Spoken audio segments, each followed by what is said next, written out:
बोलेंगे। मैं श्रीनिवास, राष्ट्रवादी संस्थापक भारत रक्षा दल ट्रस्ट। आज हम अपने संरक्षक आदरणीय रमेश चंद्र बेरी जी से होली मिलने के उद्देश्य से आए थे। 14 तारीख को होली संपन्न हुई, लेकिन लगातार संगठन के चल रहे कार्यक्रमों के कारण जो है आना नहीं हो पाया। तो आज हमने विशेष रूप से समय निकाला है और बेरी साहब के यहाँ जो है होली मिलने आया हुआ हूँ। और चूंकि आप संगठन के संरक्षक हैं, तो आपसे हमने संगठनात्मक आगे के कार्यक्रमों के संदर्भ में भी बात किया, और बात की कड़ी में हमने बताया कि 30 मार्च को काशीराम इको गार्डन में वक्फ बोर्ड की समाप्ति की मांग को लेकर के धरने का आयोजन किया गया है। इस पर आदरणीय संरक्षक जी ने कहा कि देखो, अपना 30 मार्च से भारतीय नववर्ष प्रारंभ हो रहा है, इसलिए धरने का कार्यक्रम उस दिन न रखो। उस दिन उत्सव का कार्यक्रम हो, उमंग का हो, खुशहाली का कार्यक्रम हो। धरने का कार्यक्रम आप आगे बढ़ाइए। तो आदरणीय संरक्षक जी से विचार विमर्श के बाद यह तय हुआ है कि 30 मार्च को स्थान केवल परिवर्तित होगा, समय वही रहेगा 11 बजे से 2 बजे का, और स्थान होगा सनातन धर्म मंदिर, चंदन नगर, आलमबाग। और वहां पर हम सभी लोग जो है भारतीय नववर्ष के उपलक्ष्य में कार्यक्रम का आयोजन करेंगे। तो साथियों, यह परिवर्तित सूचना आप सबको प्रेषित की जा रही है, और आप सबसे यह अनुरोध किया जा रहा है कि आप लोग अपने अपने इष्ट मित्र, शुभचिंतकों को, मित्रों को और संगठन के कार्यकर्ताओं को, जिनको आप जानते हैं, भले ही वो स्वयं वो यूट्यूब के माध्यम से और सोशल मीडिया के माध्यम से जाने, लेकिन जितने भी प्रमुख पदाधिकारी कार्यकर्ता हैं वो इस धर्म का भी पालन करेंगे कि जिन कार्यकर्ताओं का नाम, पता, मोबाइल नंबर उनके पास है, जिन्हें वो जानते हैं, हर कार्यकर्ता के यह धर्म है कि अब वो ये बताए कि 30 मार्च का धरना स्थगित होकर के उसी समय 30 ही मार्च को 11 बजे से 2 बजे तक हम सब लोग सनातन धर्म मंदिर आलमबाग में एकत्रित होकर के भारतीय नववर्ष को हर्षोल्लास मनाएंगे। तो साथियों, मैं इसी सूचना के साथ आदरणीय संरक्षक जी से भी अनुरोध करूंगा कि हम सबका मार्गदर्शन करें। भारत माता की जय। भारत माता की जय। वंदे मातरम। वंदे मातरम। वंदे मातरम। आदरणीय हमारे संस्थापक भारतीय रक्षा दल ट्रस्ट के श्रीनिवास राय जी, दीपक जी, आज होली मिलन के अवसर पर होली मिलन हमारे प्रस्थान पर पधारे। मैं इनका आभारी हूँ। और जो इन्होंने कहा, जो इको गार्डन पे जो प्रोग्राम वक्फ का रखना था, उसको इन्होंने चेंज करके हमने बताया कि नव वर्ष है 30 मार्च को नव वर्ष मनाया जाएगा, और इसलिए उसको बड़े उमंग और उत्साह के साथ हम लोग सनातन धर्म मंदिर प्रांगण में चंदन नगर में मनाएं, जिससे कि एक मैसेज जाए। क्योंकि जितने भी हमारे संस्कृत कार्यक्रम हैं, हिंदुओं के जितने भी शास्त्र हैं, वो क्योंकि इस नव वर्ष के हिसाब से चलते हैं। ये नव वर्ष 2082 अब हमारा शुरू होगा, और इसको हमको सबको मनाना चाहिए, हिंदुओं को, क्योंकि जितने भी हमारे पत्रा, अपने शास्त्र जितने भी हैं, ये नव वर्ष उसी के हिसाब से चलता है।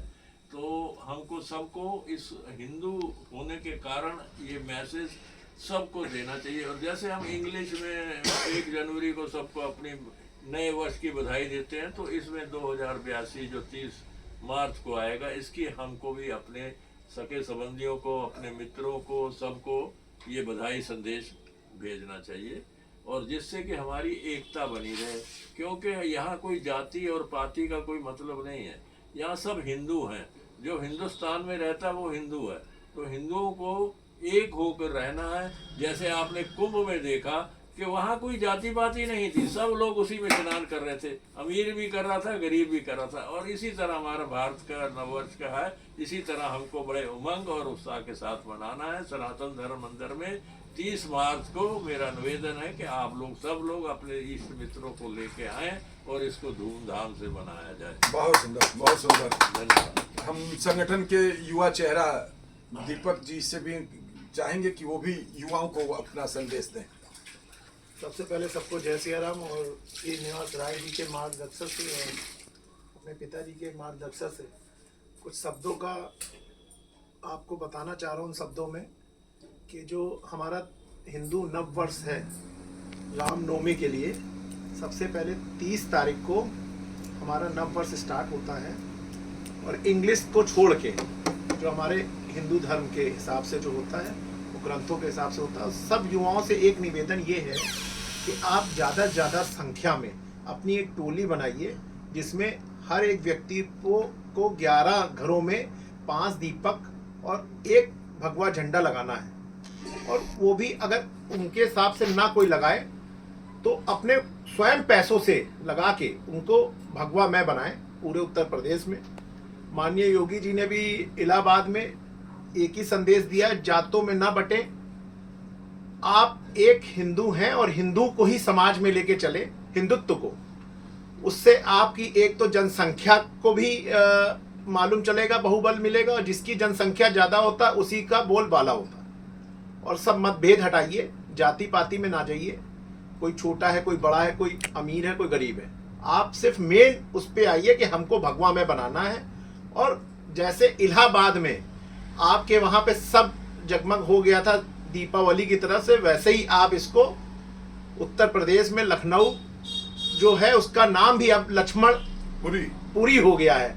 ये मांग हम लोग कर रहे हैं सरकार से, लगातार कर रहे हैं। अब शायद 2026 से पहले इसको भी नाम हो जाएगा, जैसे इलाहाबाद का था तो प्रयागराज हो गया। तो अब उसी आधार पे हम लोग की मांग भी है भारत रक्षा दल की कि इसको लक्ष्मणपुरी कर दिया जाए। अयोध्या की तरह, जैसे अयोध्या जी हो गया वैसे फैजाबाद का नाम अयोध्या, फैजाबाद का नाम अयोध्या जी हो गया। हाँ। तो सब युवाओं से एक निवेदन है कि भैया ज्यादा से ज्यादा हमारे श्री निवास जी को फॉलो करें और रक्षा दल को। उसके बाद ज्यादा से ज्यादा 30 तारीख को सुबह क्या टाइमिंग है? 11 बजे से 2 बजे। 11 बजे से 2 बजे तक आप लोग से निवेदन है कि आप लोग मंदिर में, सनातन धर्म मंदिर चंदन नगर में, जो चंदन नगर गेट के जो सामने जो मंदिर बना हो, कम से कम 75 वर्ष हो गए हैं उसके। उसके लिए आप लोग ज्यादा ज्यादा संख्या में आइए। और ये आलमबाग मेट्रो से सटा हुआ है, सामने सटा हुआ है। अच्छा, वो जो गेट है वो उसको बताते हैं फांसी दरवाजा, जहाँ जो पहले लगा हुआ है।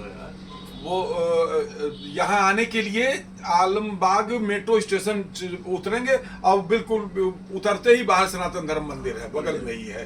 तो पधारें 30 मार्च को 11 बजे सनातन धर्म मंदिर आलमबाग।